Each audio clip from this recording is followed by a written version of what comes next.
गुरुर्ब्रह्मा गुरुर्विष्णुः गुरुर्देवो महेश्वरः गुरुसाक्षात् परब्रह्म तस्मै श्री गुरवे नमः। अखण्डमण्डलाकारम् व्याप्तं येन चराचरम् यत्पदं दर्शितं येन तस्मै श्री गुरवे नमः। ॐ नमो भगवते वासुदेवाय।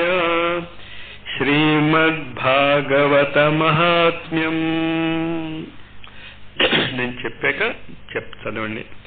కృష్ణం నారాయణం వందే, కృష్ణం వందే వజప్రియం, కృష్ణం ద్వైపాయనం వందే, కృష్ణం వందే పృథాసుతం. అథ ప్రథమోధ్యాయః. దేవర్షి నారదుడు భక్తిని కలుసుకొనుట. సచ్చిదానంద రూపాయ విశ్వోత్పత్యాదిహేతవే తాపత్రయ వినాశాయ శ్రీకృష్ణాయ వయం నమః. యం ప్రవ్రజంతమనుపేతమపేతకృత్యం ద్వైపాయనో విరహకాతరాజుహావ. పుత్రేతి తన్మయతయా పరమో వినేదుః.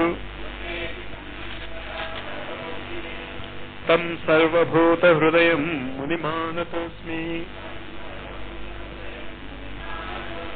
నైమిషేషు తమాసీనం అభివాద్య మహామతిం. కథామృతరతాస్వాదకుశలః శౌనకో బ్రవీత్.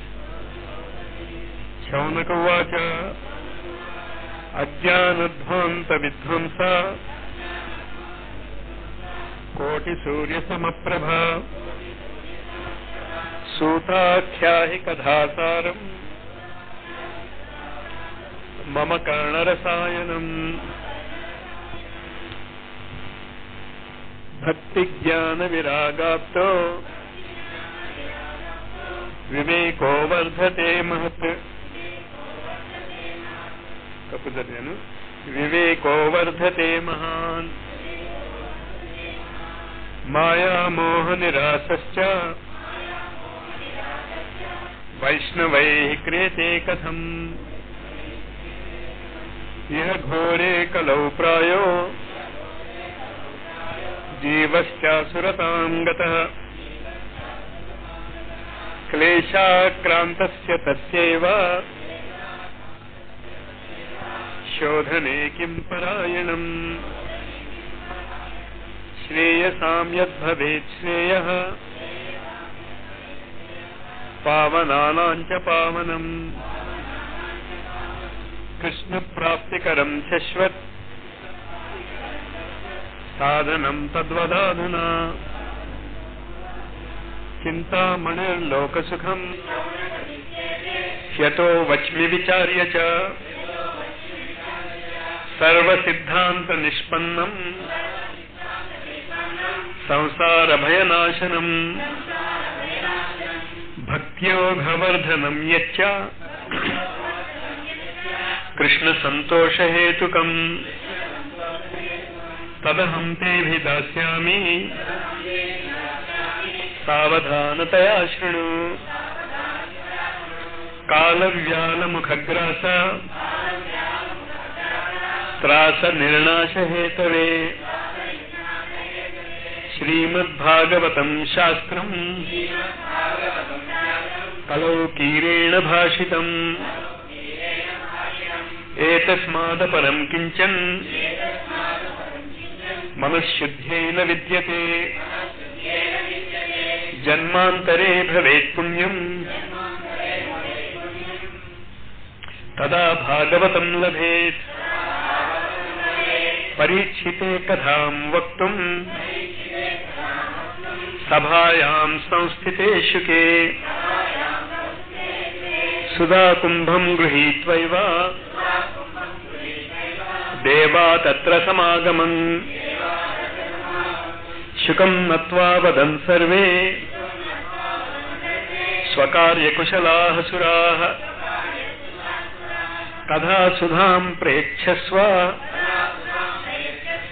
గృహీత్వైవ సుధామిమాం. ఏవం వినిమయే జాతే సుధా రాజ్ఞా ప్రపీయతాం. ప్రాపాస్యామో వయం సర్వే శ్రీమద్భాగవతామృతం. క్వ సుధా క్వ కథా లోకే క్వ కాచః క్వ మణిర్మహాన్. బ్రహ్మరాతో విచార్యైవం తదా దేవాంజహాసః. అభక్తాంస్తాంశ్చ విజ్ఞాయ న దదౌ స కథామృతం. శ్రీమద్భాగవతే వార్తా సురాణామపి దుర్లభా. రాజ్ఞో మోక్షం తదా వీక్ష్య పురా ధాతాపి విస్మితః. సత్యలోకే తులాం బద్ధ్వా తోలయత్ సాధనాన్యజః. లఘూన్యన్యాని జాతాని గౌరవేణ ఇదం మహత్. తదా ఋషిగణాః సర్వే విస్మయం పరమం యయుః. మేనిరే భగవద్రూపం శాస్త్రం భాగవతం కలో. పఠనాత్ శ్రవణాత్ సద్యో వైకుంఠఫలదాయకం. సప్తాహేన శృతం చైతత్ సర్వథా ముక్తిదాయకం. సనకాద్యైః పురా ప్రోక్తం నారదాయ దయాపరే.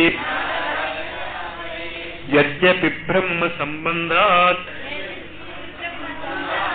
శ్రుతమేతత్ సురర్షిణా. సప్తాహ శ్రవణ విధిః కుమారైస్తస్య భాషితః. శౌనక ఉవాచ లోక విగ్రహ ముక్తస్య నారదస్యాస్థిరస్య చ విధిశ్రవే కుత ప్రీతిః సంయోగః కుత్ర తైః సహ. సూత ఉవాచ అత్ర తే కీర్తయిష్యామి భక్తియుక్తం కథానకం. శుకేన మమ యత్ ప్రోక్తం రహస్యం విచార్య చ. ఏకదా హి విశాలాయాం చత్వార ఋషయో మలాః. సత్సంగార్థం సమాయాత దదృశుస్తత్ర నారదం. కుమారాః ఊచుః కథం బ్రహ్మన్ దీనముఖః కుతశ్చింతాతురో భవాన్. త్వరితం గమ్యతే కుత్ర కుతశ్చాగమనం తవ. ఇదానీం శూన్యచిత్తోసి గతవిత్తో యథా జనః. తవేదం ముక్త సంగస్య నోచితం వద కారణం. నారద ఉవాచ అహం తు పృథివీం యాతో జ్ఞాత్వా సర్వోత్తమామితి. పుష్కరం చ ప్రయాగం చ కాశీం గోదావరీం తథా హరిక్షేత్రం కురుక్షేత్రం శ్రీరంగం సేతుబంధనం ఏవమాదిషు తీర్థేషు భ్రమమాణైతస్తతః నాపశ్యం కుత్రచిత్ శర్మ మనస్సంతోషకారకం కలినాధర్మమిత్రేణ ధరేయం బాధితాధునా సత్యాన్నాస్తి తపశ్శౌచం దయాదానం న విద్యతే ఉదరం భరిణో జీవ వారకాః కూటభాషిణః. ఇంతవరకు చదువుకున్నాం మనం. ఇక్కడ 2-3 శ్లోకాలు మీరు ఖండతా పట్టాలి. మీరు ఆ ఖండతా పట్టాల్సినవి మీరు నోట్ చేసుకోండి. నెక్స్ట్ వీక్ మీకు అది ఖండతా ఉండాలి. ఎందుకు ఉండాలో కూడా చెప్తున్నాను నేను. రాబోయేటటువంటి రోజుల్లో చేతనత్వ విజ్ఞానమే మానవ జాతి చదువుకుంటుంది. ఇప్పుడు మనం చదువుకుంటున్నటువంటి ఈ టెక్నాలజీస్ అన్నీ కూడా కేవలము ఉదరం భరిణో జీవా. ఉదరం భరిణో జీవా అంటే అర్థమవుతుంది కదా, పొట్ట కోసమే. పొట్ట కోసం మనం ఇంత టైం వేస్ట్ చేసుకోక్కర్లే. పొట్ట తిండి సంపాదించుకోవటం కోసం 25 సంవత్సరాలు వాళ్ళని చదివించి తర్వాత జీవితాంతం కడుపు నింపుకోవటం అనేటటువంటి ప్రక్రియ ఇంకా ఫుల్ స్టాప్ పెడతారు. ఇంకేంటంటే టెక్నాలజీ ఎంత డెవలప్ అయిపోయిందంటే కడుపు నింపుకోవటానికి మీరు ఇంత టైం వేస్ట్ చేయక్కర్లే. మరి అప్పుడు వాళ్ళు ఏం చేయాలి? మరి వాళ్ళు తింటూ కూర్చోటమేనా అన్న దానికి భాగవతమే ఆన్సర్ అవుతుంది. అంతేత మొదటి శ్లోకం కృష్ణం నారాయణం వందే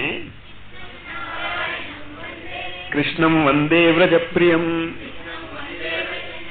కృష్ణం ద్వైపాయనం వందే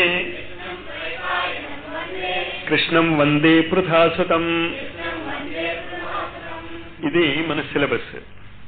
ఏంటి సిలబస్ అంటే మనం ముందు పృథాసుతులుగా మారాలి, అర్జున స్థితికి రావాలి.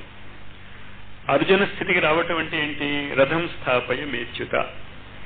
నా రథాన్ని ఏ పార్టీలోనూ పెట్టను నేను. ఇటు ఆధ్యాత్మికవాదుల పార్టీలోనూ పెట్టను నేను, ఇటు భౌతిక సుఖాల కోసం వాడేవాళ్ళలోనూ పెట్టను. రెండు వద్దంటున్నాడు. చాలా జాగ్రత్తగా అర్థం చేసుకోండి. అక్కడ ఆశ్రమానికి వెళ్ళిపోయి కళ్ళు మూసుకుని భగవత్ సాధనలు చేస్తాననేటటువంటి వాళ్ళకి నిష్కృతి లేదు. ఇంకా అలాంటి సాధనలు ఫుల్ స్టాప్ పెట్టాలి. అలా అని చెప్పి భౌతిక జగత్తులోనే జీవిస్తాను నేను, కుదరదు. రెండింటి మధ్య ఉండాలి మీరు. బ్యాలెన్సింగ్ స్టేజ్ వచ్చినప్పుడు అర్జున స్థితి అవుతుంది. అర్జున స్థితి అంటే ఆ రజ్జుహు అంటే తాడు. తాడు ఎవరికి అవసరం అవుతుంది? పశువులకే అవసరం అవుతుంది. పశువు అంటే పాశములు. జంతువులకి తాడు కావాలి కంట్రోల్ చేసుకోవటానికి. తాడు లేకుండా ఎవరికి ఉండాలి? జంతు స్థితిలో లేనటువంటి వాడు. అది అర్జున స్థితి అంటే. అర్జున స్థితి అంటే ఏంటంటే మనకి బాహ్యమైనటువంటి కంట్రోల్స్ ఏమీ ఉండక్కర్లేదు. నా యొక్క మొత్తము ప్రయత్నము అది. చాలా మంది నా దగ్గరికి వచ్చి మీరు కాస్త స్ట్రిక్ట్ గా రూల్స్ పెడితే మేము పాటిస్తాము. పశువులు అవుతారు మీరు. స్ట్రిక్ట్ గా నేను రూల్స్ పెడితే మీరు పాటిస్తే తాడు ఎవరి చేతిలో ఉంది? అది ఏ గురువు చేతిలో ఉన్నా మీరు జంతువులే. మంచి జంతువు చెడ్డ జంతువు అయ్యే ఉండదు. సర్కస్ మాస్టర్ కొరడ తీసేస్తే సింహం గారు ఏం చేస్తారో అర్థమవుతుంది. పశువేగా అది. రింగ్ మాస్టర్ ఉన్నాడు కనుక, కొరడా దెబ్బలంటే భయం కనుక కంట్రోల్లో ఉంటుంది. అది కొరడా వెళ్ళిపోగానే మామూలే. మనకు కొరడా పట్టుకోవడం చేత కాకపోయినా ప్రమాదమే. సర్కస్ లో రింగ్ మాస్టర్ లేదనుకోండి ప్రమాదమే. ఆ స్థితి నా వాళ్ళకి రాకూడదు అని నా కోరిక. అందుకు స్ట్రిక్ట్ గా ఉండండి, చెప్పి వదిలేసేది అందుకు. ఎందుకంటే ఇది చాలా సీనియర్ లెవెల్లో జరిగేటటువంటి ఆశ్రమం. సీనియర్ లెవెల్లో అంటే డిసిప్లిన్ లోపల నుంచి రావాలి, బయట నుంచి రాదు. అంచేత రూల్స్ పెడుతూ ఉంటాం.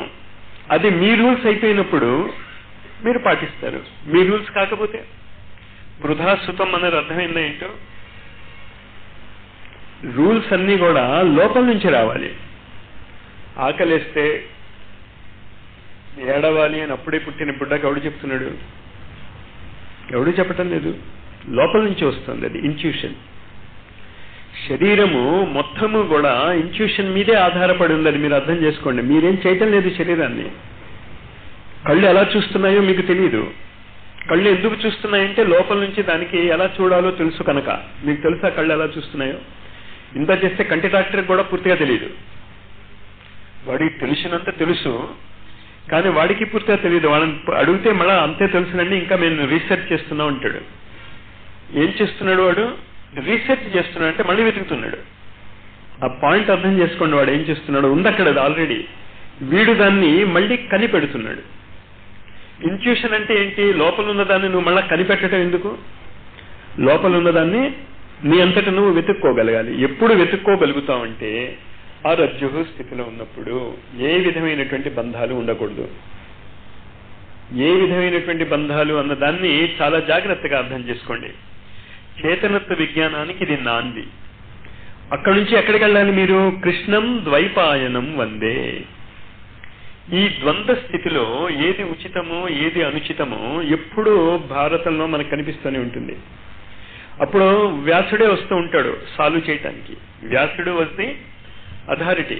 ద్వంద్వం వచ్చినప్పుడు ఏది చెయ్యాలి ఏది చేయకూడదు అన్నది మన కామన్ సెన్స్కి విరుద్ధంగా ఉన్నటువంటి చాలా వస్తాయి భారతంలో. అన్ని కామన్ సెన్స్కి విరుద్ధమే, మనం నమ్మినటువంటి సిద్ధాంతాలకు విరుద్ధమే.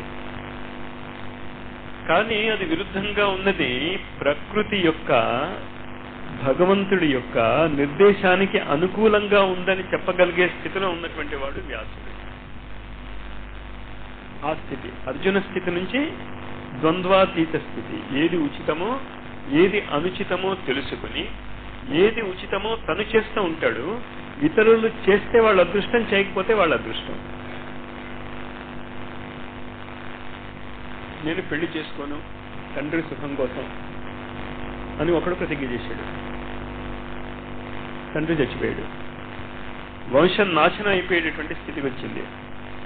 ఏమన్నాడు?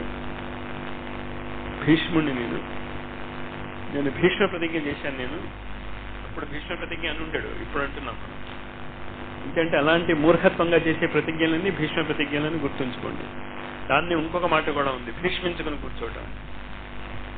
మూర్ఖత్వం అనమాట అది. మూర్ఖత్వం యొక్క పరాకాష్ఠకి అది ఉదాహరణ. అంచేత ఎలాంటి చావు తెచ్చాడు? ఒళ్ళంతా బాణాలు గుచ్చుకుంటే ఎంత బాధపడతారో అంత బాధతో చేస్తారు. చాలా స్పష్టంగా భాగవతము మీరు ఏది కరెక్ట్ అనుకుంటున్నారో అది కరెక్ట్ కాదు అని స్పష్టంగా చెప్తూ ఉంటుంది. అప్పుడు భీష్ముడిని కరెక్ట్ చేయడానికి ప్రయత్నం చేశాడు వ్యాసుడు కూడా. వ్యాసుడు కూడా ఆ భీష్ముడి యొక్క తల్లి యొక్క పుత్రుడే. కానీ తల్లి ఎప్పుడు పిలిస్తే అప్పుడు వచ్చాడు. నేను సన్యాసిని అనలేదు. వీడు భీష్ముడిని తల్లి దగ్గర ఉంటూ భీష్మించి కూర్చున్నాడు. వాడు తల్లి దగ్గర లేడు, తండ్రి కూడా చూసి ఉండాడు. అతను ఎవడో తండ్రి, తనకి పెద్ద తండ్రి దగ్గర ఏం పెరగలేదుగా, తల్లి దగ్గర పెరగలేదు. కానీ ఆ తల్లి పిలిస్తే వచ్చాడు. ఎప్పుడు కొంపలు అంటుకున్నప్పుడు. ఇంకా అన్యథా శరణం నాస్తి, నాకు గతి లేదు నాయన అంటే ప్రత్యక్షం అయ్యేవాడు. తక్షణం ప్రత్యక్షం అయ్యేవాడు.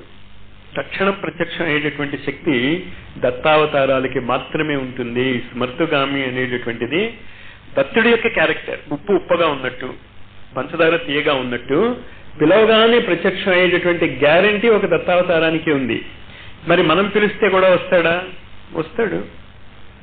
సత్యవతి పిలిచింది, వచ్చాడు. భీష్ముడు అక్కడే ఉన్నాడు. వ్యాసుడు వచ్చినప్పుడు భీష్ముడు అక్కడ ఉండడా? చెప్పింది, నాయన ఇలా ఉంది పరిస్థితి అని, పిల్లలు కావాలి, పెళ్లి చేసుకోడు వీడు. మరి అప్పుడు ఏం చేస్తాడు? ఆయనే పూనుకున్నాడు దానికి. మళ్ళా ఇంకోళ్ళ మీద బాధ్యత పడేయలేదు. మీరు చాలా జాగ్రత్తగా భాగవతాన్ని అర్థం చేసుకోండి. చదివేస్తూ పోతూ ఉంటాం తప్ప మన జీవితానికి మనం ఇష్టం వచ్చింది అన్వయం చేసుకుంటాం. ఇంచేతంటే పశువులం కనుక. పశువులు అంటే తాడు. ఏ తాడు? మీకు ఏది నచ్చితే ఆ తాడుతో మీరు కట్టేసుకుంటున్నారు మిమ్మల్ని. అక్కడ బుర్ర ఉపయోగించి లాజికల్ గా ఆలోచించి మనం అవగాహన చేసుకుంటే అర్జున స్థితి నుంచి వ్యాస స్థితికి ఎలా వెళ్తామో అర్థమవుతోంది కదా మీకు. అర్జున స్థితి అంటే ఏంటి? ఈ రెండు పార్టీలోనూ లేను నేను. నాకు ఇటు రాజ్యము అక్కర్లేదు, ఇటు స్వర్గము అక్కర్లేదు, నాకు రెండు అక్కర్లేదు. భగవంతుడు అక్కర్లేదు, రాజ్యము అక్కర్లేదు. మరి ఏం చేయాలి? ఏది చేయవలసినదో అది చెయ్యాలి, ఏది చెయ్యదలిచామో అది చెయ్యవద్దు. ఏంటి చేయదలుస్తాం మనం? మనకి ఏది ఇష్టం అవుతుంది అది కదా. చెయ్యదలిచింది అసలు మీరు చేయకూడదు. చెయ్యవలసినది ప్రస్తుతం మనకున్నటువంటి పరిణామ క్రమంలో, మనకున్నటువంటి సంబంధ బాంధవ్యాలు బట్టి, సమాజంలో మనకున్నటువంటి రిలేషన్షిప్స్ బట్టి కరెక్ట్గా చేసుకుంటూ వెళ్ళిపోతాం. తండ్రిగా జీవిస్తాడు, తల్లిగా జీవిస్తుంది, కొడుకు కోడలు, రకరకాల రిలేషన్షిప్స్ ఉన్నాయి కదా. శత్రుత్వము కూడా ఒక రిలేషన్షిప్పే, అది అర్థం చేసుకోండి. ప్రాబబ్లీ చాలా అద్భుతమైనటువంటి రిలేషన్షిప్.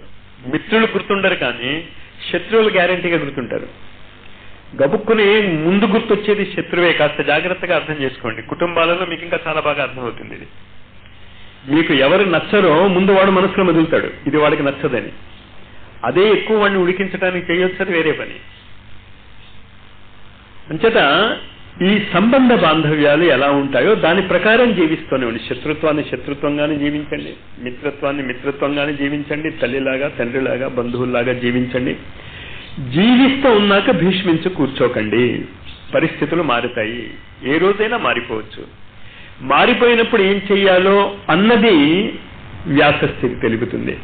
అర్జున స్థితి నుంచి వ్యాస స్థితి, రెండింటికి తేడా అర్థమవుతుంది. ఇది చేతనత్వంలోని మార్పే. భీష్ముడే వ్యాసుడుగా మారుతాడు. భీష్మించి కూర్చోకపోతే వాడు వ్యాసుడు. తల్లి చెప్పిన దానికి వీడే భీష్మించుకోకుండా వ్యాసుడు చేసిన పనే తను చేసేసి ఉంటే ఈనాడు వ్యాసుడు గురించి మనం చెప్పుండేవాళ్ళం కాదు. భీష్ముడు ఇలా చేశాడు చూశారా, అలా చెయ్యాలని చెప్పుకునేవాళ్ళం మనం. అంచేత ఇవంతా కూడా చేతనత్వ స్థితులు. అదే అర్థం చేసుకోండి, అది మనం నేర్చుకుంటున్నాం ఇక్కడ. నిత్య జీవితంలో మనం చేతనత్వం యొక్క మార్పులే చేసుకుంటూ ఉంటాం. ఇవాళ పొద్దున్న ఉత్తరం రాస్తున్నా నేను. నువ్వు స్నేహితుడు నాకు ఉత్తరం రాశాడు. దానికి ముందు ఎవరితోనూ నేను స్నేహాలు చేస్తున్నాను, సంబంధాలు పెంచుకుంటున్నాను అందరితోనూ అన్నాడు. దానికి నేను రిప్లై ఇచ్చాను అతనికి, వద్దు బాబు, ఆలోచించుకుని స్నేహాలు పెంచుకో. మొదటి రోజు రెండో రోజు నెత్తి మీద కూర్చోబెట్టేకు, ఒక 5-6 నెలలు ఆగు. తొందరగా మనుషుల్ని దగ్గరికి చెయ్యదు. ఎందుకు చెప్తున్నానంటే ఈ సలహా మీకు కూడా వర్తిస్తుంది, అందుకు చెప్తున్నాను నేను. అంటే అతను నాకు ఉత్తరం రాశాడు, నాది చాలా ఓపెన్ హార్ట్ మాస్టర్, అసలు డాక్టర్లు టెస్ట్ చేస్తే హార్ట్ ఎన్లార్జ్మెంట్ అనే డయాగ్నోసిస్ చేయాలి. దానికి రిప్లై ఇచ్చాను, తండ్రితో కొడుకులా ప్రవర్తిస్తావు, నువ్వు పిల్లవాడితో తండ్రిలా ప్రవర్తిస్తావు, అనేక సంబంధ బాంధవ్యాలు నీకున్నాయి, అందరితోనూ వేరువేరుగా ప్రవర్తిస్తావు కదా. అలాంటప్పుడు విశాల హృదయం నా నేచర్ అని నువ్వు ఎలా చెప్తున్నావు, కాస్త ఆలోచించుకో అని ఉత్తరం క్లోజ్ చేశాను. మిమ్మల్ని మీరు ప్రశ్నించుకోవడానికి చెప్తున్నాను. మీరు నా ప్రకృతి ఇది, నాకు అలవాటు లేదండి, నేను విన్నండి, నిప్పంటుకుపోయింది, పెరాలిటిక్ స్ట్రోక్ వచ్చినటువంటి ఒక వ్యక్తి ఉన్నాడు, వాడిని వదిలేసి అందరూ పరిగెట్టారు. 5 ఏళ్ల బట్టి వాడి పెరాలిటిక్ స్ట్రోక్ పేపర్లో పడిందేమో, నిప్పంటుకుంది, వీళ్ళు లేచి పరిగెట్టుకొచ్చాడు వీళ్ళందరికంటే ముందు. చదివారా ఆ ఇన్సిడెంట్? చదవలేదా? కానీ అలా జరుగుతుందని తెలుసు కదా. అంతవరకు వాడు కాళ్ళు చేతులు పడిపోయి ఉన్నాయి 5 ఏళ్ల బట్టి. నిప్పంటుకుంది, వీడిని వదిలేసి అందరూ పరిగెట్టారు, వీడు లేచి వాళ్ళందరికంటే ముందు చేరుకున్నాడు. ప్రకృతి ఏమైంది? పెరాలిటిక్ స్ట్రోక్ ఏమైంది? ఇంతట దయచేసి వేషాలు వేయొద్దు, మనస్సుని వేషాలు వేయనివ్వకండి. నాకు ఇది అలవాటు అయిపోయింది మాస్టరు, నేను చేయలేను మాస్టరు అనవద్దు. ఇష్టం లేదు అనండి. ఈ భాగవతం చదువుకునేటప్పుడు నేను నిరంతరము మీకు ఇచ్చేటటువంటి ఒకే ఒక ఇది, బయట పరిస్థితుల వల్ల ఇతరుల వల్ల ఇది నేను చేయలేకపోయాను అని ఎప్పుడూ మీరు అనద్దు. మీరు ఎందుకు చేయలేకపోయారు అంటే మీకు ఇష్టం లేదు కనుక. నాకు ఇష్టం ఉంది మాస్టరు కానీ చేయలేదు, నమ్మను.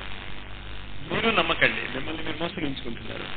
ధ్యానానికి 5 నిమిషాలు నేను కుదురుగా కూర్చోలేను మాస్టరు, సినిమా హాల్లో 3 గంటలు కూర్చుంటాడు.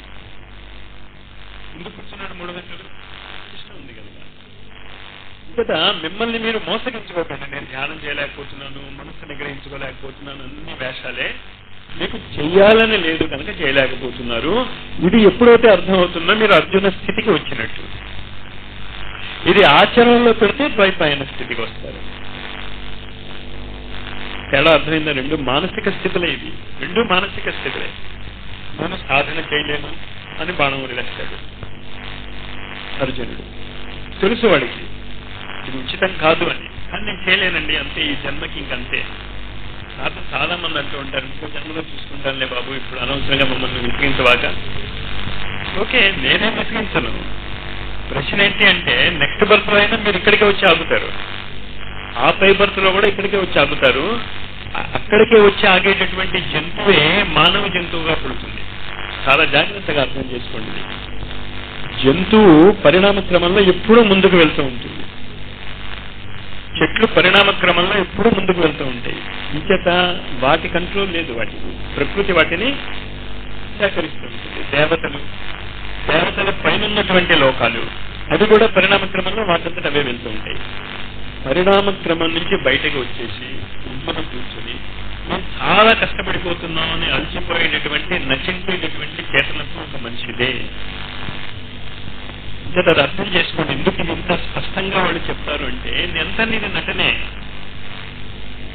ఏమి చేయటం నేను అలసిపోతున్నాను అంటున్నావు, ఆ బంధాలు ఉన్నాయంటావు, ఈ బంధాలు ఉన్నాయంటావు, అంతా నటనే.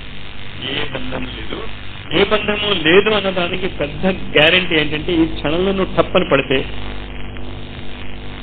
అంటే చచ్చిపోతే నీ బంధాలు ఏమిటి, నీ బాధ్యతలు ఏమవుతాయి? నువ్వు ఇంత పూజలు కొడుతున్నావు కదా, నేను లేకపోతే కొంపలు అంటుకుపోతాయి, అంటించి కొంపలు చచ్చిపోయాగా నేను చేయలేవు కదా. కానీ ఏం కబుర్లు చెప్తాం మనం అంటే వివేకహీనత అనేటటువంటి పరమ మూర్ఖత్వానికి ఉదాహరణ మానవుడు. అసలు ఏమీ వివేకం ఉండదు, చాలా వివేకవంతుడై మాట్లాడుతున్నాను అని మాట్లాడతాడు. ఎందుకంటే ఒక కథ ఎప్పుడు చెప్తూ ఉంటాను, మీరు చాలా జాగ్రత్తగా గుర్తుంచుకోండి. కథ చాలాసార్లు విని ఉంటారు, కానీ ఈ కథలు నేను ఎందుకు చెప్తానంటే ఈ కథలు మీరు గుర్తొస్తే ముళ్ళు గుచ్చుకుంటే కనీసం ఒకసారి ఇలా అంటారు. మారతారో మారరో నాకు తెలియదు, కానీ స్థిమితంగా మాత్రం కూర్చోరు ఆ క్షణం. 2 రాజ్యాలు ఉన్నాయి, ఇరుగు పొరుగు రాజ్యాలు. ఇరుగు పొరుగు రాజ్యాలు అంటే గ్యారెంటీగా శత్రువులే, అంటే ప్రతి ఇరుగు పొరుగు ఒకే రాజ్యం అయిపోతాయి, శత్రువులు కాకపోతే. అంటే ఇరుగు పొరుగులో ఉండి వేరు వేరు రాజ్యాలుగా ఉన్నాయంటే ఖచ్చితంగా ఈ శత్రువులే. కోల్డ్ వార్ జరుగుతుందా, హాట్ వార్ జరుగుతుందా అని వేరే విషయం. ఎవడో ప్లాన్ ఇచ్చాడు, బయోకెమికల్ వార్ఫేర్ ఒకటి ఉంటుంది అని, బయోటెక్నాలజీ వాళ్ళు. ఇప్పుడు అక్కడికే వెళ్తుంది సైన్స్ అంతా కూడా, బయోటెక్నాలజీ అయితే ఏం చేయక్కర్లేదు. వాళ్ళు తాగే నీటిలో పిచ్చెక్కించే మందు కలిపేద్దాం, ఆ రాజ్యం కూడా పోతుంది అని కనిపించాడు. రాత్రికి రాత్రి వచ్చి బావులు ఉండేటప్పుడు నీటి సరఫరా కేంద్రాలు లేవు. కానీ అన్ఫార్చునేట్ గా మంత్రి గారి బావి, రాజుగారి బావి నీళ్ళలో మందు కలపలేకపోయారు వాళ్ళు. మిగతా వాళ్ళందరి బావుల్లోనూ మందు కలిపించారు. నెక్స్ట్ డే అందరూ నీళ్లు తాగారు, పిచ్చెత్తి వేయింది. పిచ్చెత్తంది ఎవరు? తమాషా ఏంటంటే ఈ పిచ్చెత్తిన మిగతా వాళ్ళందరికీ రాజుగారు, మంత్రి గారు పిచ్చివాళ్ళలా కనిపిస్తున్నారు. ఇప్పుడు రాజుగారు అక్కడ రాజ్యం చేయలేడు, మంత్రి అక్కడ రాజ్యం చేయలేడు. మరి రాజుగారు ఎప్పుడు మంత్రినే కదా అడుగుతాడు, ఏం చేద్దాం అన్నాడు. 2 సొల్యూషన్స్ ఉన్నాయి. మనమేనా వాళ్ళ బావిలో నీళ్లు తాగేద్దాం, వాళ్ళలాగే మనం పిచ్చిక్కిపోతాం. మనం అందరం ఆ పిచ్చి పనే చేస్తున్నాం, అందరిలాగా జీవించాలని కోరుకుంటారా తప్ప అది తప్పు అని తెలిసినా మిగతా వాళ్ళలాగే జీవిస్తున్నాం అంటాం. మీరు ఆ సొల్యూషన్ తీసుకున్నారు, మంత్రి గారు చెప్పినటువంటి సొల్యూషన్. మానవ జాతి ఏ సొల్యూషన్ తీసుకుంది అంటే మనం కూడా ఆ పిచ్చి ఎక్కించేసుకున్నాం. ఏం పిచ్చి ఎక్కించేసుకున్నాం మీకు అర్థమైపోయి ఉంటుంది. లేకపోతే ఏం చేయాలి? పిచ్చివాళ్ళు అనిపించుకుంటూ ఉండండి వాళ్ళ చేత. అందుకనే రామకృష్ణ పరమహంసని ఏమన్నారు, పగలా ఠాకూర్ అన్నారు. వెంకయ్య స్వామిని ఏమన్నారు? అన్నాం మనం ఏదో వేరుగా ఉన్నామని అనుకోకండి. We're doing it now. ఇప్పుడు కూడా మీరు అదే చేస్తారు. ఇప్పుడు బయటకి వెళ్ళి ఎవడైనా మాస్టర్ దగ్గర నేను ఉండిపోతాను అంటే నీకు పిచ్చెక్కిందిరా అంటారు అంటూ మీరు నాకు చెప్పక్కర్లే, మీరు ఎలాగో అంటారు ఇప్పుడు అనకపోయినా. వైపాయనం మంది నాకు పిచ్చెక్కటానికి నేను రెడీయే. ఆ దమ్ము ఉండాలా, దమ్మేంటో నాకు ఇప్పటికీ అర్థం కాలేదు. అందుకే రామకృష్ణ పరమహంస విపరీతంగా సిగ్గుపడిపోయాడు. ఆయన్ని త్యాగి అని ఎవడైనా అంటే, నాకేంటిరా త్యాగి నాకు అర్థం కాదు, అక్కడికి వెళ్తే 100 రూపాయలు వస్తాయని చెప్తే, ఇక్కడ ఉంటే నీకేమీ రాదని చెప్తే ఎక్కడికి వెళ్తాం మనం కదా. అక్కడ లాభం ఎక్కువ ఉందని చెప్పి నేను వెళ్ళాను. అక్కడ మీరు అసలు నిజమైనటువంటి త్యాగధనులు. మీరు అక్కడ మిమ్మల్ని మీరు వీపు తట్టుకోవచ్చు. మీరు నిజంగా త్యాగధనులు. అంత అద్భుతమైనటువంటిది. ఒక వారం రోజుల్లో ఈ గురు పరంపర అంతటినీ దాటి అందులో కలిసిపోవచ్చు అని చెప్తూ ఉంటే మాకు ఇప్పుడు వద్దులే, తర్వాత టైం ఉందంటే. కానీ పిల్లవాడు పరీక్షకు చదువుకోబోతుంటే వాటిని ఏడిపించేసి సాగుకుంటే చదువు చూస్తారు. ఎందుకు పనికిరాని దద్దమ్మ చదువులకి. కానీ నిజమైన చదువు చదువుకోవడానికి మనలో ఏమీ ఆర్తి రావటం లేదు. ఆ ఆర్తి పుడితే అర్జునుడు, ఆ ఆర్తిని ఆచరణలో పెడితే అని తేడా. అర్జునుడు ఆర్తి ఉంది, ఆచరణ పెట్టేటటువంటి సాహసం రాలేదు. వ్యాసుడికి ఆచరణలో పెట్టగలిగే సాహసం ఉంది. ఆ కారణంలోనే నియమాల విరుద్ధంగా చెప్పాడు. అన్ని నియమాలు 5 పెళ్లి చేసుకున్నాం అంటే కుంతి దగ్గరికి వచ్చి చెప్పాడు, ఇవాళ చాలా గొప్ప భిక్ష దొరికింది అంటే ఆవిడేమంది, సర్దుకోండి అందరూ అంది. ఇప్పుడు ఎలా తేల్చాలిగా, సమస్య వచ్చి పడిందిగా, తేల్చాడు. ఆ తేల్చినటువంటి నిర్ణయము ఇప్పటికీ చాలా మందికి నచ్చదు. ఈ రోజుకి చాలా మందికి నచ్చదు. ఇచ్చేత బావిలో నీవ తాగిన వాళ్ళం కనుక, పిచ్చెత్తిన వాళ్ళం కనుక, మతి లేని దద్దమ్మలం కనుక. కృష్ణుడు అప్పుడున్నాడు అక్కడ, వ్యాసుడు చెప్పిన దాన్ని హర్షించాడు. వ్యాసుడు కృష్ణుడు ఒప్పుకున్నాడు కనుక మనం ఒప్పుకుంటున్నాం తప్ప మనస్ఫూర్తిగా మీలో ఎవరూ ఒప్పుకోవటం లేదు. ఇంకేంటంటే మన మతి భ్రమించింది కనుక. దాన్ని మీరు అనలైజ్ చేసుకోండి. ఇప్పటికీ మీరు ఒప్పుకోలేదు ఏంటంటే తప్పదు, ఏం చేస్తాం. ఆ కరెక్షన్ ఎప్పుడైతే వస్తుందో మీరు వ్యాస స్థితికి వెళ్తారు. కృష్ణం ద్వైపాయనం, చేతనత్వ విజ్ఞానం చెప్తున్నాను నేను. ఇది రాబోయే యుగంలో యూనివర్సిటీస్లో ఇవే పాఠాలుగా చెప్తారు. చెప్పకపోతే మానవ జాతికి నిష్కృతి లేదు, మేము వినము, నో ప్రాబ్లం. కానీ అర్జున స్థితిలో ఉన్నవాళ్ళు ఇప్పుడు చాలా మంది ఉన్నారు కనుక వ్యాస స్థితికి వెళ్ళవలసినటువంటి అవసరం ఉంది కనుక ఇది కామన్ అవుతుంది. ఎలా అర్థమవుతుందో మీకు అంటే చాలా జాగ్రత్తగా గుర్తుంచుకోండి. నాకు బాగా గుర్తు, అనంతపూర్లో అక్కడ ఉన్నప్పుడు కూడా మా స్నేహితులు కొంతమంది నన్ను అడుగుతూ ఉంటే నేను ఒకటే చెప్పేవాడిని, ఎక్కువ మంది ఎవరికి సపోర్ట్ చేస్తారో వాళ్ళకి సపోర్ట్ చెయ్యకు. ఇదే నా ప్రిన్సిపల్ ఎప్పుడు కూడా. ఈ చేత ఎక్కువ మంది సపోర్ట్ చేశాడంటే ఖచ్చితంగా తప్ప. ఎక్కువ మందికి అది ఒప్పు అనిపిస్తుంది కదా, అందుకే ఆశ్రమంలో రష్ ఎక్కువ అవుతే నాకు బీపీ వస్తుంది, గ్యారంటీగా బీపీ వస్తుంది నాకు. ఇంచేత ఎక్కువ మందికి ఇష్టపడుతున్నారు అంటే నేను ఎక్కువ తప్పు చేశాను. ఎందుకంటే మీకు నచ్చకూడదు. మీకు ఏమనిపించాలి, ఇక్కడ పిచ్చివాళ్ళు ఉన్నారు అనిపించాలి. కాదు వీళ్ళు చాలా మంచివాళ్ళు అనిపించింది అనుకోండి, మా వాళ్ళైనా తప్పు చేస్తున్నారు, నేనైనా తప్పు చేస్తున్నాను, ఎక్కడో అక్కడ నేను పిచ్చెక్కిస్తాను, పిచ్చెత్తుతుంది. పిచ్చి ఎవడికి ఎత్తుతుంది? బావిలో నీళ్లు తాగిన వాళ్ళకి. వ్యాసుడికి పిచ్చెక్కదు, వాడికి పిచ్చి ఎవడో ఎక్కించలేడు. వాడికి తేడా అర్థమవుతుందని రెండింటికి. ఆ భావ పరంపర అర్థం చేసుకోండి. ఎందుకు ఇది ఇంత స్పష్టంగా చెప్తున్నాను అంటే, ఇలాంటి సాధనలు, ఇలాంటి దారి మార్చుకోవటం అంటారే, అది నవరాత్రులలోనే వస్తుంది. మీ ఇష్టం వచ్చినట్టు మీరు మార్చుకోవడానికి వీల్లేదు. అది రేపు 22వ తారీఖున రాబోతుంది. సామూహికమైనటువంటి మార్పు. గణపతి అంటే, గణము అంటే గ్రూప్స్. యాజ్ ఎ గ్రూప్ మీరు మారిపోవచ్చు. ఎలక్షన్ టైంలో అప్పుడు మారుతూ ఉంటారు చూసారా, పార్టీ ఫిరాయించడానికంటే మన ఋషులు చాలా ఎక్స్పర్ట్స్. అసలు పార్టీ ఎలా ఫిరాయించాలో కూడా చెప్పారు వాళ్ళు. ఎక్కడి నుంచి పార్టీ ఫిరాయిస్తున్నాం మనం? అర్జున స్థితి నుంచి ద్వైపాయన స్థితికి పార్టీ ఫిరాయించాలి. అంటే ఏంటి? ఏమి చెయ్యాలో తెలియని అగమ్య గోచర స్థితి నుంచి ఖచ్చితంగా ఇదే చేసి తీరాలి అని నిర్ణయాత్మకమైనటువంటి బుద్ధి. అర్జున స్థితి మనస్సు, వ్యాస స్థితి బుద్ధి. ఈ వ్యాస స్థితి ఒంటరిగా రాదు, దయచేసి అర్థం చేసుకోండి. ఒంటరిగా ఎందుకు రాదు అని చెప్తున్నాను. వ్యాసుడు భాగవతం రాయటానికి, మహాభారతం రాయటానికి ఎవరి సహాయం అడిగాడు? గణపతి అంటే ఎవరని చెప్పాను నేను? సమూహం ఉంటేనే మహాభారతం రాయగలరు, కానీ మీరు సమూహం లేకపోతే మహాభారతము సృష్టించలేరు. If you want a Mahabharata అంటే మహాభారత యుద్ధం కాదు, ద గ్రేట్ ఇండియా, వసుధైక కుటుంబకం అనేటటువంటి మహాభారతాన్ని మనం రాయాలి అనుకుంటున్నాం. రాయాలి అనుకోవటం అంటే మార్చాలి అని కోరుకుంటున్నాం. ఇండిపెండెన్స్ డిక్లరేషన్, కాన్స్టిట్యూషన్ ఇవంతా మనం రాసుకుంటాం. ఎందుకు రాసుకుంటాం? ఆచరించటానికి. ఇంకా మహాభారతం రాయాలి అని మనం కోరుకుంటున్నాం కనుక గణపతిని ఎలా ఉపయోగించుకోవాలో మీరు తెలియాలి అంటే సంవత్సరంలో ఆ ఒక్క రోజే మీరు మొదలెట్టగలరు. మిగతా రోజుల్లో మేము రాస్తాము, ఆ పిచ్చి పని మాత్రం చేయకండి. మిగతా రోజుల్లో మీరు చేయలేరు. You have to wait for it. పరీక్ష మిస్ అయ్యారు మీరు, ఇయర్ ఎండ్ ఎగ్జామినేషన్స్ పెట్టేయండి మాస్టర్ నేను రాసిస్తానని వైస్ ఛాన్సలర్ దగ్గరికి వెళ్తే ఏమంటాడు? యూ వెయిట్ అంటాడు. మళ్ళీ గణపతులు రావాలి, మళ్ళీ ఓ సమూహం ఏర్పడాలి, ఇంతమంది కలిసి పరీక్ష రాస్తాం అంటేనే పరీక్ష కండక్ట్ చేయబడుతుంది. కానీ మేము ఒక్కడి కోసము ఎప్పుడు ఎక్కడా పరీక్షలు కండక్ట్ చేయబడవు. నేచర్లో ఉన్న నియమమే అది. మీ ఒక్కడి కోసం ఏం జరగదు. మహాభారతాన్ని మీరు తిరిగి నిర్మించాలి అనుకుంటున్నటువంటి దమ్మున్నటువంటి వాళ్ళు ఎవరైనా ఉంటే 22వ తారీఖు రండి ఇక్కడికి.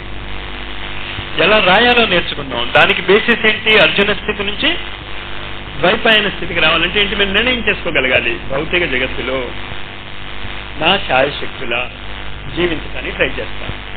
ఎంత ఉంటే అంతే. ఇంకా దాని గురించి నేను ఎక్కువ టైం వేస్ట్ చేసుకోను. మిగతా టైం అంతా దేనికి ఉపయోగిస్తాను? నేను ద్వైపాయన స్థితికి ఉపయోగిస్తాను అనేటటువంటి ముందు నిర్ణయం రావాలి. ఆ నిర్ణయానికి మళ్ళా మీరు బావిలో నీళ్లు తాగుంటే పక్కవాడి సలహా అడుగుతారు. పక్కవాడు వెళ్ళాడే ఏం చెప్తాడు? నీకు మతిపోయిందా అని అడుగుతాడు. గ్యారంటీగా అదే అడుగుతాడు. మేము ఈ పని చేయబోతున్నాం అంటే ఫస్ట్ క్వశ్చన్ ఏం చేశాడు? నీకు బుద్ధి ఉందా అని అడుగుతాడు. ఇంకంటే వాడికి బుద్ధి లేదు కనుక. బుద్ధి ఉందా అని అడిగేటటువంటి ప్రశ్న ఎప్పుడైనా ఎప్పుడు వస్తుంది అంటే బుద్ధి లేనివాడు ఆ ప్రశ్న వేస్తాడు. చాలా జాగ్రత్తగా దాంట్లో ఉన్న అండర్లైయింగ్ పొటెన్సీని అర్థం చేసుకోండి. బుద్ధి నీకు ఉన్నదా అని ఎవడు అడుగుతాడు అంటే బుద్ధి లేనివాడే అడుగుతాడు. బుద్ధి ఉన్నవాడికి ప్రతి చోట జ్ఞానం కనిపిస్తుంది. సర్వత్రా ఇచ్చేవాళ్ళు కూడా వాడికి జ్ఞానం కనిపిస్తుంది. ఎలాగా అనేది మీరు ఆలోచించండి. అది కానీ చేతనత్వ స్థితి అర్థం చేసుకోండి. భారతదేశం మారటమే కాదు, మొత్తము మానవ జాతి మారాలి అంటే ఈ ఒక్క శ్లోకం మీకు ఖండతా ఉంటే చాలు. కృష్ణం ద్వైపాయనం. ఏది చెయ్యాలో అది నిర్ణయం చేసుకున్న తర్వాత ఏం చేయాలి? ఆ నిర్ణయాన్ని అమలులో పెట్టాలి. అమలులో పెడితే వాడు ఏమవుతాడు? కృష్ణం వందే వ్రజప్రియం. ఆ స్థితికి వెళ్తాడు. వ్యాసుడు కాస్త వ్రజప్రియుడుగా మారుతాడు. వ్రజము అంటే ఆవులు మేసేటటువంటి చోటు అని అర్థం సంస్కృతంలో. వ్రజదేశము, వ్రజభూమి, గోశాల అంటున్నట్టు అనమాట. అరేబియా ఉంది కదా, అరేబియా అనేది అరువ అనే మాట కూడా గుర్రములు దొరికే చోటు అని అర్థం. అరేబియా అంటే అర్థం. అరేబియన్ హార్సెస్ ఇప్పటికీ పేరు కదా. గుర్రాలలో చాలా మంచి గుర్రాలు ఎక్కడంటే అరేబియన్ హార్సెస్. అలాగే వ్రజకిషోరం అంటే ఆవుల మందలు తిరిగేటటువంటి చోటు ఉన్నవాడుగా మారుతాడు. ఆ చేతనత్వ స్థితిలో అర్థం చేసుకోండి. అది మీలో ఉన్నటువంటి మనస్సు గురించి చెప్పాను కదా. మనస్సు అంటే ఏంటి? అర్జున స్థితి, అనిశ్చయాత్మక స్థితి, నిర్ణయించుకోలేనటువంటి స్థితి.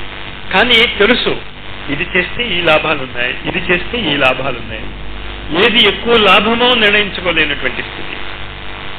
నిద్రపోయేటటువంటి స్థితి మాత్రం కాదు. వ్యాస స్థితి ఏమైంది? నిర్ణయించుకోగలిగేటటువంటి స్థితి. ఏది ఎక్కువ మంచిదో నిర్ణయించుకుని దాని ప్రకారం వెళ్ళేటటువంటి స్థితి బుద్ధి. నిర్ణయించుకున్న తర్వాత దాన్ని ఆచరణలో పెట్టాలి కదా. ఆచరణలో పెట్టగలిగేటటువంటి స్థితి వ్రజప్రియం, కృష్ణుడి యొక్క స్థితి, గోపాలకుడి యొక్క స్థితి. అంటే నీ అన్ని ఇంద్రియాలు కూడా నీ కంట్రోల్లో ఉన్నాయి. వ్యాసుడికి కూడా కంట్రోల్లో లేవు. మనకంటే చాలా గొప్పవాడు, అది వేరే విషయం. నేను చాలాసార్లు ఉదాహరణ చెప్తాను కదా. మహాత్ముల్ని, పెద్దల్ని మనం కించపరిచేటటువంటి మాటలు మాట్లాడుతున్నప్పుడు ఒళ్ళు దగ్గర పెట్టుకుని మాట్లాడాలి మనం. ఇంచేత గవాస్కర్ షాట్ కొడతాడు క్రికెట్లో, క్యాచ్ ఇచ్చాడు, అవుట్ అయిపోయాడు. మనం చూస్తూ ఉంటాం ఇక్కడ నుంచి, ఏమంటాం? చెత్త షాట్ కొట్టాడు అంటే నువ్వు గవాస్కర్ కంటే గొప్పవాడివా? గొప్పవాడు గవాస్కర్ కండి. అసలు మనం బ్యాట్ పట్టుకోవటమే రాదు కదా. కానీ గవాస్కర్ లెవెల్ గవాస్కరే. కానీ ఆ ఒక్క పాయింట్ కరెక్ట్ గా లేదు అనిపించడంలో తప్పు లేదు. కానీ ఆ మాట అన్నందువల్ల గవాస్కర్ యొక్క స్థితి ఏమీ తగ్గదు. అలాగే వ్యాసుడు కూడా ఒక చిన్న తప్పు చేశాడు అని నేను చెప్పినప్పుడు వ్యాసుడు యొక్క స్థితిని నేను కంచపరచడం లేదు. మీరు కూడా ఈ తప్పుని ఎత్తి చూపించుకోకండి. ఏం చేశాడు తప్పు అక్కడ? కొడుకు పెళ్లి చేసుకోకుండా వెళ్ళిపోతూ ఉంటే ఆర్చాడు. విరహకాతర ఆజుహావా అని దాని కింద శ్లోకాల్లోనే ఉంది. చాలా జాగ్రత్తగా రాస్తారు. కాన్షియస్నెస్ టెక్నాలజీ, ఇది విజ్ఞానం కదా, ఏ పాయింట్ వదలలేదు. ఇంచేత ఆ ఒక్క క్షణంలో అతని ఇంద్రియాలలో కూడా కొంచెము ప్రకంపనలు వచ్చాయి. కృష్ణుడికి అది రాదు. కృష్ణ చైతన్యత్వంలో ఏది ఉచితమో ఏది అనుచితమో నిర్ణయం చేసుకున్న తర్వాత వాడు ఎవడైనా సరే, ఆఖరికి చాలా ప్రేమపాత్రుడైనటువంటి అర్జునుడు కొడుకైనా సరే చంపే అంటాడు. చంపేశాక ఏం చెప్పాడు? చంపకపోతే నేను చస్తానన్నాడు. మీకు తెలుసా కదంతా? చదవాలి భారత మహాభారతాలు. లేకపోతే ఈ ఒక్క శ్లోకంలోనే ఇవాళ టైం అయిపోతుంది. కానీ ఆ స్టాండర్డ్ శ్లోకంగా ఎందుకు వాళ్ళు ఎత్తి పెట్టుకున్నారు, దీన్ని ఖండతా పట్టమని చెప్తున్నాను నేను. మీరు ఈ శ్లోకాన్ని మీరు ఖండతా పట్టేస్తే భాగవతం యొక్క పట్టు మీ చేతిలో ఉంటుంది. కంసుడిని చంపాడు. కర్మ కర్మే, ఎవరికైనా, కృష్ణుడికైనా కర్మ కర్మే. కంసుడిని చంపినటువంటి కర్మ వల్ల ఏమవ్వాలి? కృష్ణుడు ఏ విధంగా అయితే కంసుడు చచ్చిపోయాడో అదే విధంగా కృష్ణుడు చావాలి. అభిమన్యుడిని కనుక బతకనిచ్చి ఉంటే కృష్ణుడికి ఆ చావు పట్టి ఉండేది. ఆ సైన్స్ ఆఫ్ నాటు కోసుకో ఇవంతా మీరు రీసెర్చ్ చేయాలి భాగవతంలో. ఇదంతా చేయడానికి మాకు టైం ఎక్కడుంది? మన ముందు అడుక్కు తినే విద్య నేర్చుకునివ్వండి. నేను నేర్చుకోవాలి, నా పిల్లలకి నేర్పాలి. ఏంటి అడుక్కు తినే విద్య? కంప్యూటర్ సైన్స్, ఇంజనీరింగ్ సైన్స్, ఇదంతా అడుక్కు తినే విద్యలు అని నేను ఎందుకు గ్యారంటీగా బల్లగుద్ది చెప్పగలను అంటే, తర్వాత ఉద్యోగం దొరకటం లేదు మాస్టర్ అని అడుక్కుంటూ నా దగ్గరికే వచ్చారు చాలా మంది. అవంతా చదివి మళ్ళా వాళ్ళు ఏమంటారంటే ఉద్దేహి, నా ఉద్యోగం ఇప్పించండి మాస్టర్.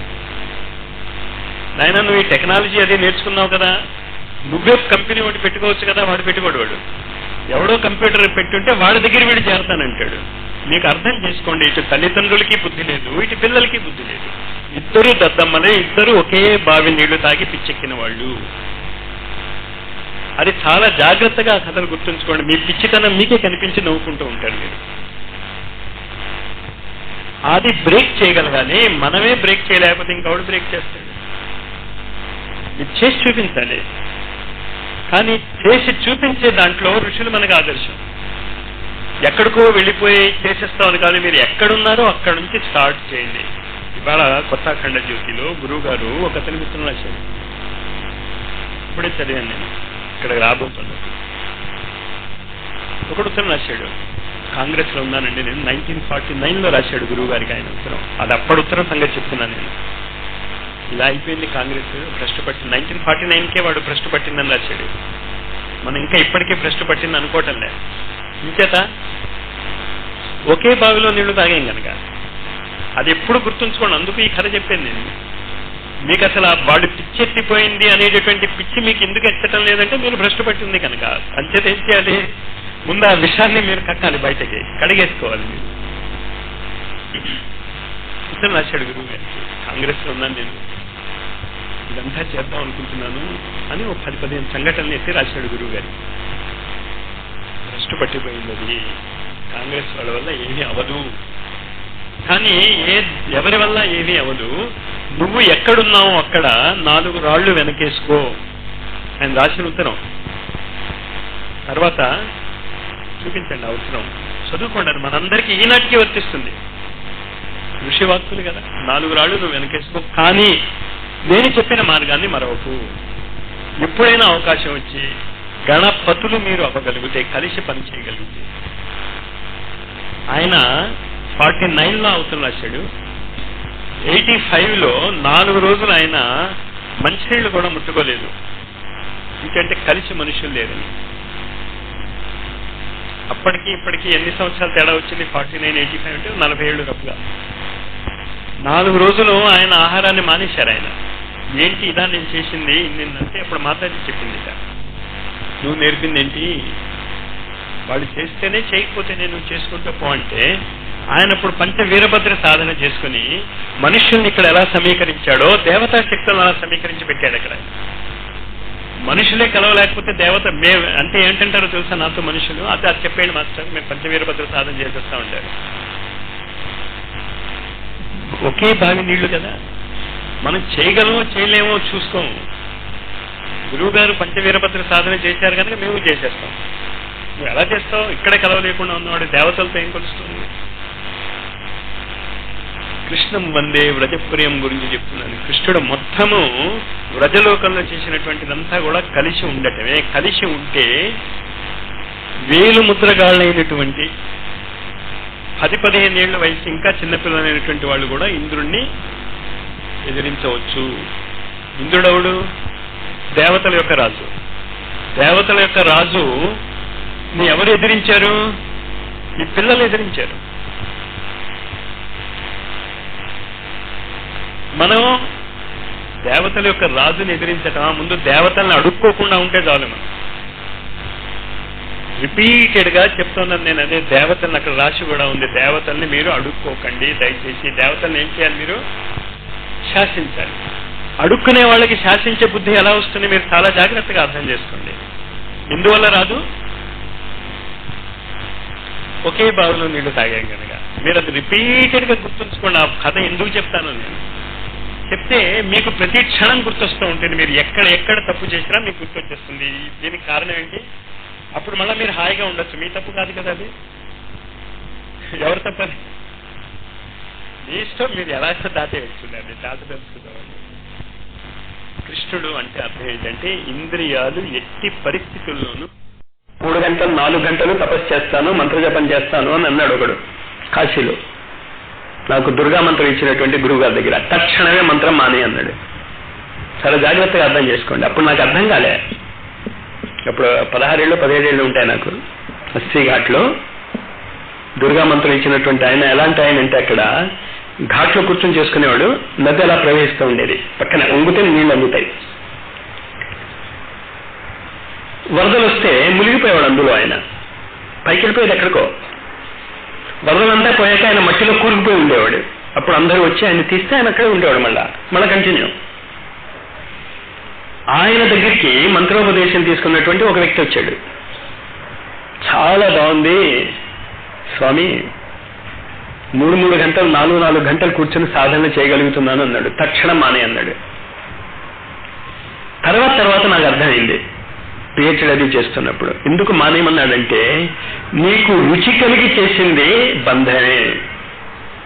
నువ్వు పశువే, నువ్వు ఆ రుచి కట్టబడ్డావు. వీడు తాగుడికి ఎలా బానిస అయ్యాడో నువ్వు జపం చేయకపోతే చేయలేవు. మీరు చూసుకోండి, చాలా మంది జపం చేయలేకపోతే నాకు చాలా బాధగా ఉంది మాస్టారు, నువ్వు ఆ బావిలో నీళ్లు తాగావు. ఆ పిచ్చి వదిలేసుకోండి మీరు. అంచేతైతే జపం చేసుకోవటం వదిలేయవచ్చా? అదా నేను చెప్పింది. మీరు ఆ బావిలో నీళ్లు తాగితే ఇలాంటి రియాక్షన్సే వస్తాయి. అంచేత ప్రతి చోట కథ గుర్తుంచుకోమని చెప్పేనందుకు ఆ కథలు యూనివర్సల్ కథలు అవి. మంత్రజపం మానేయమన్నాడు. ఇంచేత నువ్వు దేనికి బంధితుడు కాకూడదు. మంత్రజపానికి బంధితుడు అయిపోతే అక్కడ బంధమే నీకు. వివేకానంద దాన్ని అనేవాడు, చైన్ ఇనపదవుతేనే బంగారాన్ని అవుతానే. నన్ను బంగారపు తాళతో కట్టాడు తెలుసా. ఖైదీ ఉన్నాడు ఒకడు, మాట్లాడుకుంటున్నారు. ఎవడు గొప్ప అంటే నిన్ను ఇనుప సంఖ్యలు వేశారయ్యా, నాకు బంగారపు సంఖ్యలు వేశారు. జైల్లో ఉన్నవాడికి వాడికి బయటవాడెవడో ఇనుప సంఖ్యలు వేశాడు. నువ్వేం చేసుకుంటున్నావు? నువ్వే బంగారపు సంఖ్యలు వేసుకుని పోజు కొడుతున్నావు నేను అంత గొప్ప వాడినో తెలుసా అని. ఎవడు మహామూర్ఖులో ఆలోచించుకోండి మీరు. ఎందువల్ల అలాంటి ఆలోచనలు వస్తున్నాయి? ఎన్ని రకాల బావిలో నీళ్లు తాగిస్తున్నానో మీరు చూసుకోండి. అది పిల్లవాడి కోసమనో వాడి కోసం చిన్న చిన్న అలవాట్ల దగ్గర నుంచి పెద్ద పెద్ద అలవాట్లన్నీ మీకు బంధాలే. ఏదైనా సరే అది కృష్ణుడు చెప్పింది. సర్వధర్మాన్ పరిత్యజ్య మామేకం శరణం వ్రజ అహం త్వా సర్వ పాపేభ్యో మోక్షయిష్యామి మా శుచ. ఏది ధర్మమో ఏది అధర్మమో నువ్వు నిర్ణయించుకోలేవు. నేను నిర్ణయించుకుంటాను అని మీరు డిస్కస్ చేస్తారు. తమాషాది అసలు. You can't ask it, how can you decide it? ధర్మాలు నువ్వు డిసైడ్ చేసేటటువంటి శక్తి మనకు లేదు. ధర్మాలు ఎవరు నిర్ణయించాలి? ఆ దేశకాల పరిస్థితుల్లో పుట్టినటువంటి గురువులు. మళ్ళా 5000 సంవత్సరాల కిందట పుట్టినటువంటి గురువు మీకు చెప్పలేడు. సాయి చరిత్ర చదువుతున్నప్పుడు, గురు చరిత్ర చదువుతున్నప్పుడు ఈ కన్ఫ్యూజన్ వస్తుంది చాలా మందికి, ముఖ్యంగా స్త్రీలకు వస్తుంది కన్ఫ్యూజన్. ఎక్కడ కన్ఫ్యూజన్ వస్తుంది? కొన్ని రోజులు వాళ్ళని భాగవతం చదవద్దనో, ఇది చదవద్దనో, దేవాలయాలకి రావద్దనో చెప్తారు. గురువే చెప్పాడు అక్కడ. ఈ కాలం గురువులు ఏం చెప్తున్నారు? రావచ్చు అని చెప్తున్నారు. ఇంతకీ ఏది ధర్మం? నువ్వు నిర్ణయించుకోవడానికి అది గుర్తుంచుకోండి. మీరు నిర్ణయించుకోకండి. మీకు నచ్చితే చేయండి, నచ్చకపోతే మానేయండి, అది వేరే విషయం. కానీ నిర్ణయించే హక్కు గురువులకు ఉంది. గాయత్రి అందరూ చేయొచ్చు, గాయత్రి చేయకూడదు గురువులు చెప్పారు. ఆ కాలపు గురువులేమో గాయత్రి అందరూ చేయకూడదు అన్నారు. ఈ కాలపు గురువులు ఏం చేస్తున్నారు? నువ్వు అసలు పుట్టిందే గాయత్రి చేయటానికి అంటున్నారు. మానవ శరీరంలో ఉన్న అంటే ఎవరిది నమ్మాలి? మనస్సు పెట్టి ఆ క్వశ్చన్ వేయొద్దు అని నేర్చుకోండి. అది కృష్ణుడు చెప్పింది, సర్వధర్మాన్ పరిచ్ఛేద్య మామేకం శరణం గజ. నేను ఏం చెప్పాను? నేనంటే శరీరం ఉన్నటువంటి వాడు కాదు. ఆ గురు సత్తా ఏదైతే అనేక రూపాలలో దిగి వచ్చిందో వాళ్ళు ఆ దేశకాల పరిస్థితులకు అనుగుణంగా మీరు ఎలా జీవించాలో చెప్పారు వాళ్ళు. నువ్వు జీవించావా? ఓకే. జీవించలేదు, ఎందుకు జీవించలేకపోతున్నావు? బావిలో నీళ్లు తాగా కనుక. గురువులు చెప్పినట్టు ఎందుకు జీవించలేకపోతున్నావు? చెప్పండి, ఎందుకు చేస్తున్నావు? అంతే, అర్థమైందా? అంచేత ఏం చేయాలి? ఆ గురువులు తాగినటువంటి బావిలో నీళ్లు తాగుదాం మనం. అప్పుడు వాళ్ళలా ప్రవర్తిస్తాం. అప్పుడు అది కృష్ణం వందే వ్రజప్రియమవుతుంది. అప్పుడు ఏమవుతారు మీరు? కృష్ణం నారాయణం వందే. ఏ చేతనత్వం అయితే అఖండ మండలాకారం వ్యాప్తం ఏన చరాచరం యత్ పదం దర్శితం ఏన తస్మై శ్రీ గురవే నమః అనేటటువంటి ఆ అఖండ చేతనత్వంలో మీరు లీనమైపోతారు. ఇది భాగవతానికి బేసిస్. నిరంతరము మీరు ఈ శ్లోకాన్ని గుర్తుంచుకుంటూ ఉండండి. అందుకని దీన్ని మళ్ళీ మళ్ళీ రిపీట్ చేస్తాను. నేను రిపీట్ ఎందుకు చేస్తున్నాను అంటే మీరు మారాలి. అలాగా కాదండి ఈ బావిలో నీళ్ళే మీకు నచ్చాయి అంటే మీరు మారలేదు. కనీసము ఆ వ్యధ మీలో పుట్టుకొస్తే ఏంటి మీకు పుట్టుకు రావాల్సింది? ఇక్కడ ఎంత ఉచ్చ స్థితిలో నేను ఎదిగినా అసంపూర్ణమైనటువంటి ఖండితమైనటువంటి వ్యక్తిత్వాన్నే, అఖండమైనటువంటి చేతనత్వ స్థితి నాకు రాదు. ఈ జగత్తులో ఎక్కువ మంది ఏది నమ్ముతున్నారో అది తప్పు. మరి ఉచితము అనుచితము ఏది మళ్ళా నువ్వు నిర్ణయించుకోవద్దు దయచేసి. నువ్వు చేసుకున్నటువంటి నిర్ణయము ఆ గురు పరంపరలో ఎవరో ఒకళ్ళు చెప్పిన దానికి ట్యూన్ అయి ఉండాలి. సివివికైనా ట్యూన్ అయి ఉండాలి, బ్లావిస్కైనా ట్యూన్ అయి ఉండాలి, లారీ మాషకైనా ట్యూన్ అయి ఉండాలి. లారీ మాష పక్కన యోగానందకైనా ఉండాలి, శ్రీరామ్ శర్మాచార్య, భగవతీదేవి శర్మ, రామకృష్ణ పరమహంస, శారదామాత, షిర్డీ సాయి, సత్యసాయి, అరవిందో. ఇది అంతా కలిపితే వచ్చేటటువంటి అఖండమైనటువంటి చేతనత్వాన్ని కృష్ణ చేతనత్వం అంటారు. మళ్ళా కృష్ణుడు అనేటటువంటి ఒక వ్యక్తిని ద్వాపరయుగంలో పుట్టాడు అని అనుకోవద్దు. ఇది మనస్సులో గుర్తుంచుకుని నాతో పాటు ఈ శ్లోకాన్ని 3 సార్లు చదవండి. కృష్ణం నారాయణం వందే, కృష్ణం వందే వ్రజప్రియం, కృష్ణం ద్వైపాయనం వందే, కృష్ణం వందే పృథాసుతం.